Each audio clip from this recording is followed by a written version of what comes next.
สบายดีพ่อแม่พี่น้อง FC มั่วสุขคนยินดีตอนรับเข้าสู่2ผู้น่าผู้ใจมื้อนี้ผู้น่าผู้ใจก็อยู่บ้านออกมาเล่นหาดร้านมื้อนี้หาดตำสมแสบเนาะมื้อนี้เพิ่นปิดไป1มื้อเพราะว่ามื้อนี้เพิ่นบ่สบายเจ็บกระเพาะก็เลยหยุด1มื้อก็เลยออกมาเล่นหาดเอื้อยปิ่งเบะสายนมเย็นเนาะกำลังสิมาเฮ็ดปิ่งไก่กินนะครับเบียร์เนาะพี่น้องมาเด้อมันตอนนี้เนาะพี่น้องโอ้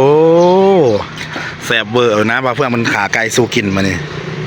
ไก่หน่อยตัวนึงย่างเบิดตัวว่าซานถ้ากำลังซุ่มเซลแมวพงกันหน่อยหนึ่งแล้วสบายดีบ้ามันนี่ปิ้นห่านบ่พี่หานเมียเป็นอะไรแล้วกระเพาะเท่ากระเพาะเนาะเรียนครับมันนี่ทำสมปิ้นห่านมือนึงพักพอเนาะมือกับเปิดคือกาปกติพี่น้องก็ได้ว่าปูน่าก็เลยไปไซมาไซกันแล้วมาออกยังนั่งเด่นเนาะกำลังติดไฟตอนนี้แต่ว่าปิ่งแบะกับคล้ายคือกาวจ้าไกลไปกันมาอุดหนุนเด้อปิ่งแบะทรายลมเย็น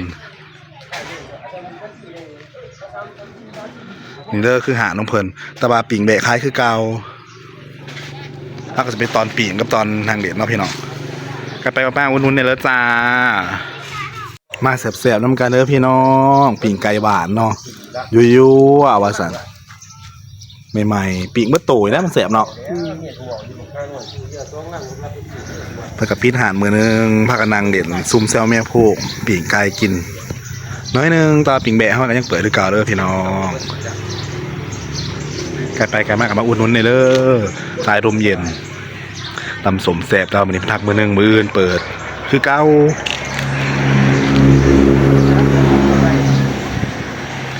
ว้าว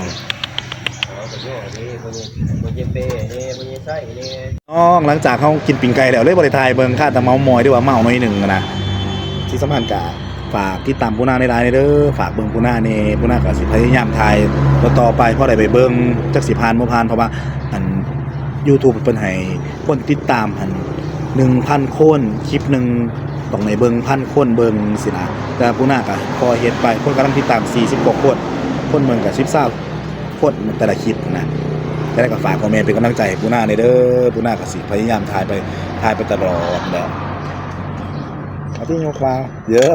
เด็กน้อยเนาะกินเบียร์กินยังกระทายด้วยเปล่าวะนี่แต่ว่าคลิปนี้ปูนาก็สบายสำนีก่อนฝากเป็นกำลังใจปูนาในฝากติดตามได้หลายเด้อจ้าปูนาก็สิทายไปเรื่อยๆบางเทื่อเดือนหน้าก็สิขึ้นเมื่ออุบลขึ้นสิไปเฮ็ดกับข้าวขายแล้วก็สิอยู่น้ำอ้ายปูนาก็สิคอยทายไปเรื่อยๆเพราะได้เบิ่งในความฝันก็อยากให้มันผ่านไว้แต่ว่าก็อยากสั่งได้หลายแต่ว่าก็ทายไปเรื่อยๆเพราะได้เบิ่งตอนเฒ่าตอนยังเนาะพี่น้องเนาะฮะเฮาก็สิลาก่อนสบายดีบ๊ายบาย